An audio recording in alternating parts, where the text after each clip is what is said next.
gang, a good friend of mine is in studio. I don't want to put pressure on Denny Somach, but I think he is about to tell a phenomenal story. And I think I will begin it this way. There are very few songs that are so universally known by just the opening notes, or in this case, strokes on a piano keyboard as this. You know already, right? You know already that song. Okay, so that's the focus of this story. Denny Somach is, I'll rely on the morning call way in which they describe you, Denny, a renowned rock music archivist, author, and radio and TV producer. But back in 1973, what was your station in life? I was in college at Moravian College, right across from your alma mater, Lehigh. Both of us in Bethlehem. That's right. And I had was working for the college radio station, and I had seen 2 years earlier, I went to a broadcasting convention from my radio station, this convention, and I went and I saw Loggins and Messina, and I saw Tanya Tucker, and I saw Todd Rundgren with the Hello People, and I saw Randy Burns and the Skydog Band, and I saw this guy named Billy Joel by himself at a piano sit down and do a half-hour set that absolutely blew me away. Had he yet put out any albums? Cold Spring Harbor had just come out that week. Okay. And that was what he was there to promote that. And for the benefit of those who don't know or don't remember, that album was no hard charger. It didn't do anything. No, it did nothing. Absolutely nothing. It was on an obscure label distributed by Paramount Records. It was called Family Records or whatever. And no, nothing happened. But I couldn't believe what I was seeing. So I went back. I eventually got a job at a radio station, WSAN, and we started doing a series of concerts. This is in actually the end of 71, beginning of 72. And I said, we got to do Billy Joel. So I called his agent, a guy named Chip Racklin, who later went on to be head of talent relations. You're still in college at the time? Yes, I'm still in college at the time. Okay. I'm 1920. I mean, it's like, oh. So I call up Chip, and he goes, Billy Joel. He goes, what, are you kidding me? Nobody's ever called for this guy. In fact, he's not even, I can't even find him. He left. I heard he went to L.A. or something. Nothing happened with his album. He goes, but I'll tell you what, if he ever comes around and he has a chance, I'll give you a call. Well, about 9 months. Where did you want to put him? I wanted to put him in a theater called the Roxy Theater in Northampton, Pennsylvania. Look at you! I mean, you're in college and you're booking shows. I know, it's amazing. And some of the other acts that we booked, it's phenomenal because this whole thing has started a movement where we're probably going to do some sort of a tribute to all those shows. Because when I tell you the acts that also played there, Frampton, Hall and Oates. Supertramp, it's just Fleetwood Mac. It's on and on and on, the number of bands that we had at this. I had the National Lampoon radio players with John Belushi and Gilda Radner. Wow. And I could tell you stories that are just like beyond. We had all the members of the Grateful Dead except for Jerry Garcia. They had a side band called Kingfish. We had the Electric Flag, Blood, Sweat, and Tears. Everybody played this place because it was perfectly located between New York and Philly. And if they wanted a warm-up date or they just didn't want to have a day off, they would come, and we were able to get them. So I said to Chip, Chip calls me up, and he goes, all right, look, Billy's out on a tour. He's an opening act on the Doobie Brothers and the Beach Boys. He's got one day open, November 28th. You want him, you can have him. November 28, 1973. I said, yeah. I said, he's a star here. I said, we've been playing his record. He's going to go nuts. He goes, okay. Why, okay. had you been playing his record on WSAN? Yes, you could play whatever you wanted back then. And and everybody else in the station was going, wow, who is that? And they started playing. I got pissed because my record got worn out. I had to go buy another copy, and you couldn't hardly find this record. So Chip says, okay. He goes, well, what can you pay him? I said, I listen, he's got to do 2 shows, and I'll pay him $500. For both? For both shows. To do 2 shows. Do 2 shows. Okay. So Chip goes, okay. It's his first time he's headlining because he doesn't, we've been fighting over whether he should be a headliner at small theaters or whether he should be an opening act. And this will give us a chance to test that theory out. He says, but you got to put Henry Gross on as the opener. I said, fine. What's that going to cost me? He goes, $250. Okay, so for $7.50, I got Billy Joel and Henry Gross. Right. Okay, And first time Billy Joel headlines. Right. That wasn't a club. This is a real theater. And acoustically perfect. And I'm sitting there. I'm doing afternoons, and his road manager brings him by the station, and I interview him. Comes in a station wagon, and he pulls up to the station. Billy walks in, and I said, "Oh, I can't believe it! I saw you at the IBS convention in New York. You were amazing. I've been waiting for this time. I can't believe it." And he goes, "Wow." He goes, "This is amazing. No one's ever done this." Then we get in my car, and I drive him to the theater. What were you driving at the time? I had my brand new Dodge Challenger. Okay. My Uncle Al once drove a Dodge Challenger. I remember those. Two-door green. And he's sitting next to me in the car, and we're driving, and I take the back way because I know how to get there. And we go through Northampton and Bethlehem and, the steel mills and all that stuff. And he's looking around, and that's where the images from the song came from, Allentown. So he says, "Well, where are we?" I said, "Well, actually, we're in Allentown, but the theater is actually in Northampton, and this is like the suburbs, and yada yada yada." And we just chitter chat. I wish I can't find the interview I did on the radio, but so we get to the theater, and he's blown away because he walks in, and there's a big poster, welcome Piano Man with his picture, and he goes, "I can't believe this. No one's ever given me a poster for my show." He goes, I've been opening for the Doobie Brothers and Jay Giles, and they've been getting booed off the stage, and I do She's Got a Way, and they don't want to hear this stuff. They boogie, boogie, boogie. Anyway, he goes, "So this is amazing." I said, "Well, wait till you see this audience. They're going to love you." He goes, "Okay, I can't wait." Now, can I interrupt and ask? Yeah. So your interest was from Cold Spring Harbor. Right. At this moment, has Piano Man yet come out? Just came out that week. Came out. That's why he was on tour. Okay. Yes. Okay, but he's not yet popped. No, he hasn't popped anywhere. And unless you had Cold Spring Harbor or heard him somewhere, you'd never know. No, because people don't know this. He was in a band in Long Island called the Hassles, and they put out 2 albums. Right. And then he had another band called Attila, and they put out an album, and they're lost to history. Mm-hmm. So this is his last shot, because Cold Spring Harbor came out, and it died. Absolutely died. This was his last shot. So he comes in, and I walk out, I introduce him. I go, "Ladies and gentlemen, Columbia recording artist Billy Joel and his band." And he walks out, and he gets his thunderous applause. He goes, "Wow." He goes, "I can't believe it." And he starts off, he said, "Well, let me just start off acoustically. The band will come out." And he does a song called Rosalinda, which is a song about his mother, actually. Not to be confused with Rosalinda's Eyes, which was on a later album. To my knowledge, this has never been on any album. And he goes into it, and he gets to the second song, and he's like, I can't believe it. We've never been received like this before. Like, who are you people? Yeah, and how do you know every word to every song? Because the audience is singing along, and they're yelling out, songs from Cold Spring Harbor, and, on and on and on. And it's like when, he ends up doing the first show, and he just about had enough material because he only had a 30-minute set, and his band had been together for 3 weeks. So they didn't really know any of the early stuff. And he actually says that on this tape that you're gonna hear some excerpts from. So the second show, people let out, and there's people, 40, 50 people waiting in line to get his autograph, and he's like, "I can't believe this. This has never happened to me." Comes the second show, he does a little bit of a different set, and I have both shows, by the way.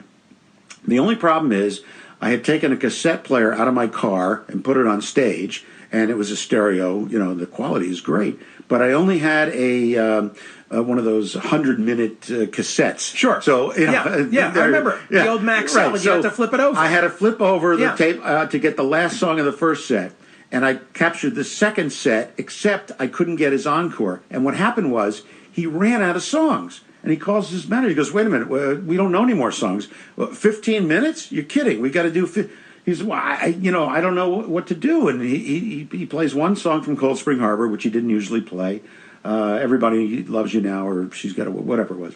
And then he goes, listen, I don't have any more songs. He starts doing impressions of Elton John. He plays Yellow Brick Road. He does Joe Cocker, You Are So Beautiful. And he's doing his impressions of it. And the place is going nuts. And he goes, "We have no more songs to play unless you want me to start over again."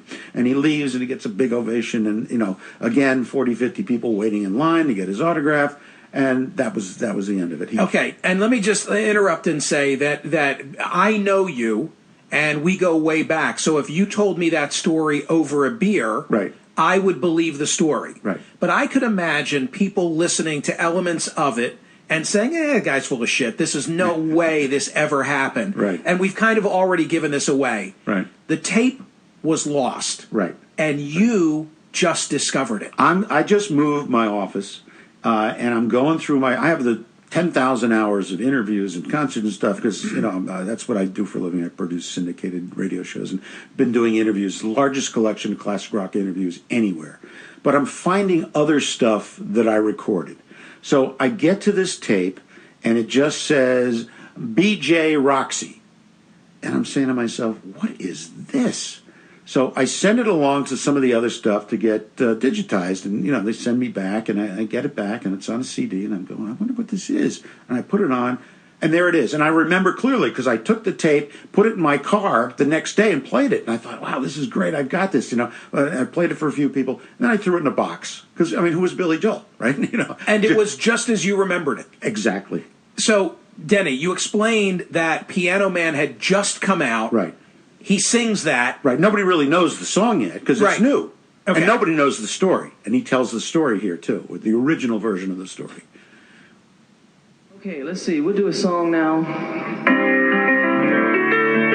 Amazing quality. I know. This is, where's my harmonica? There it is. I had a gig in a piano bar for a while when I was laying out of the music business. And I was working in a club in Los Angeles. I come out of New York, Long Island. But I figured I'll go to L.A. and I'll work in a piano bar because they can't be the same kind of shitheads there are in New York going to the piano bars, right? But it turned out they were just as bad, only like Western shitheads. Like in New York at a piano bar, they go, hey man, why don't you play a song, man, And out west they say, hey, stop playing that fag music, It's just a different trip. But I made pretty good money, and I was calling myself Bill Martin at the keyboard, Bill Martin. And it was good bread, and I had a whole other identity. I was real straight, or I could be English if I wanted to be, hello, how are you? And I got a song out of it anyway. The Train is in E flat. Explaining to his new band, right? Right. Yes. And this is called Piano Man. It goes like this.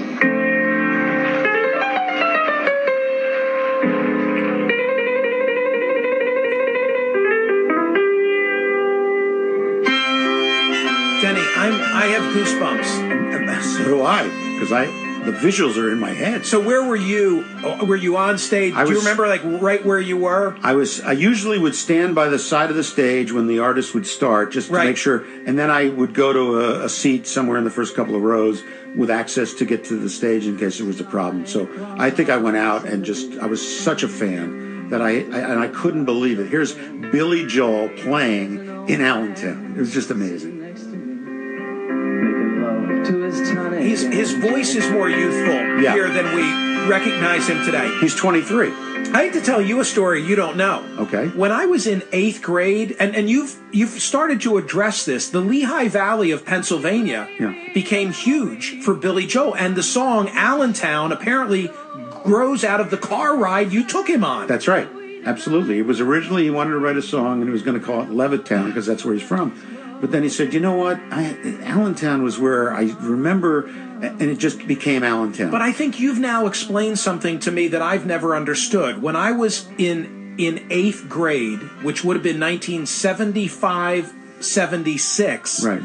I saw Billy Joel in the Lehigh Valley at Grace Hall at Lehigh University. My brother was a student there. My brother was like a freshman or junior. And I remember taking my 8th grade girlfriend to Lehigh to watch Billy Joel. And for all these years, I've wondered, how did Billy Joel ever play Grace Hall? But I guess it was this affinity for the Lehigh Valley. The other promoter, and by the way, I didn't have access to a bigger location. So when Billy came back, I wasn't able to bid on him. And the other guy, he's a friend of mine, was promoting shows at Lehigh. In fact, I may have emceed that show. I don't remember. I'm pretty sure. It might have been the guy on stage that introduced him. But I was so annoyed that I couldn't have brought him back. Because what did that hold, 1,200, 1,400? Yeah. And so it was amazing. So they brought him back, and he would come back several times. And Chip Racklin told me that they could always count on Allentown to sell out. I think he went back and played the Fairgrounds at Ag Hall, came back. He might have played Muhlenberg College. Do you think that, listen, the quality of this is extraordinary. Do you have any concern about, I don't even know what the whole licensure legality and so forth is about how Billy will react to this? Well, Chip's going to send him the article and the tape. I have a couple other people that are going to do that.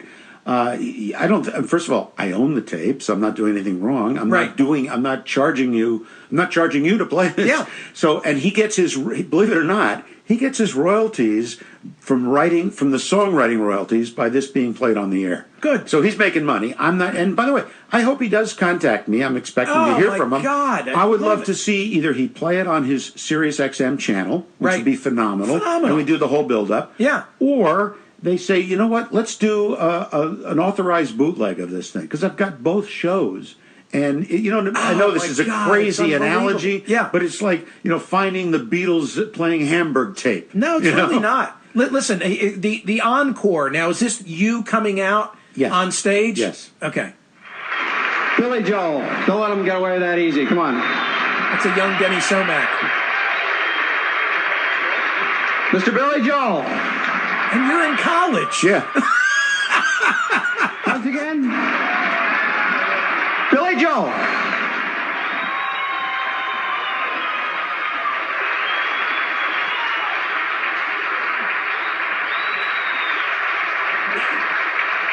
Just amazing, really is. Well, I want people to hear some of this I patter. gotta tell you, we've never been received like this, ever. And it's nice, I gotta tell you. You're right, you're right.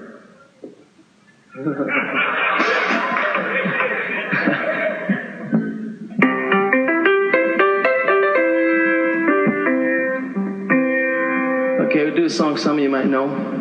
This is for all our old, or new, or whatever good friends we have here. It's called Everybody Loves You Now.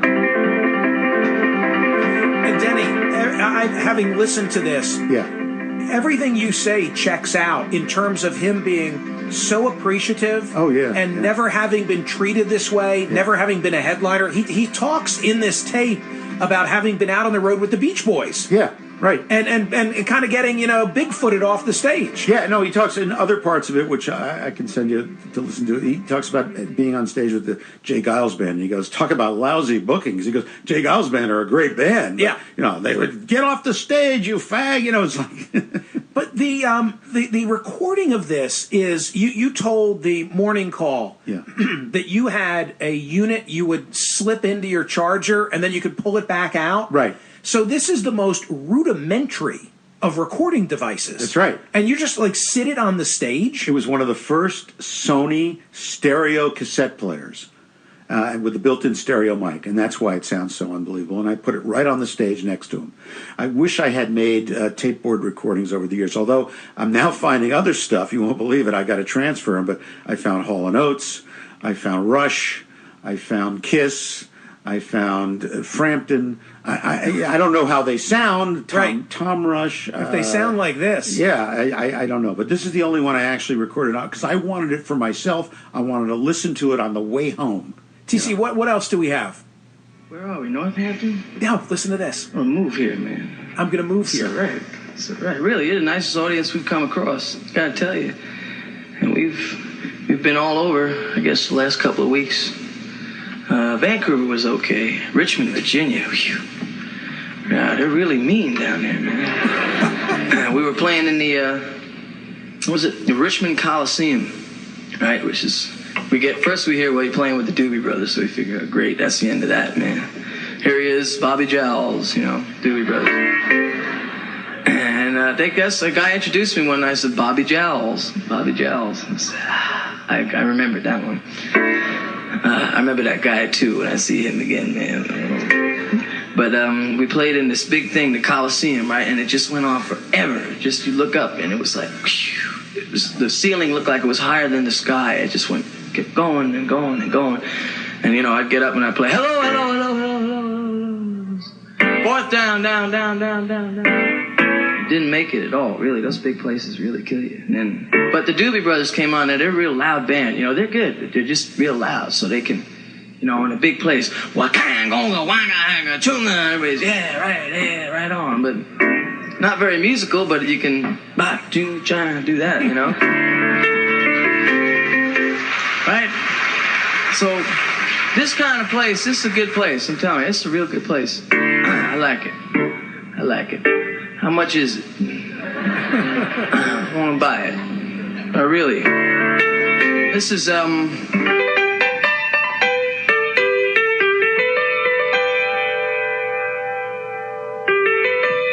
trying to give you a stage signal, man. That's showbiz talk. What's that? What does that mean? He's talking to his manager. Where are we at? I don't know what. Just let you like to borrow and watch. Oh, thank you, Reese. Okay. It's his drummer, Chris Clark. What's that? Manager said 15 minutes left. 15 minutes left, huh? But he's out of material. Oh, no, wait a minute. Now, wait. I think, see, this band's only about 3 weeks old. And let's see, how much material we got? I think 15 minutes worth left? That's about it. Well, we'll get to that. That's our big punch 'em, get 'em at the end, you know. Somebody wants him to do Captain Jack. Right. You know that song, huh? Yeah, okay. Anybody know the old album, Cold Spring Harbor album? Everybody knew it. Okay, good. Wow, that's weird. The what?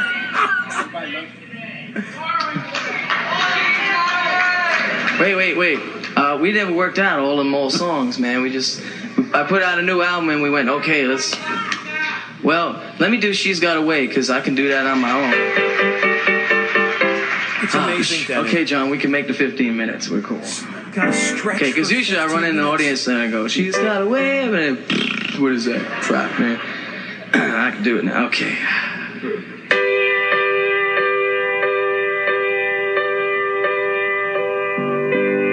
She's got a way about her. Wow, Denny. I don't know. Oh my God. And that song is, if you saw the Billy Joel Kennedy Center's honor, when they gave Billy Don Henley covered this song at that show.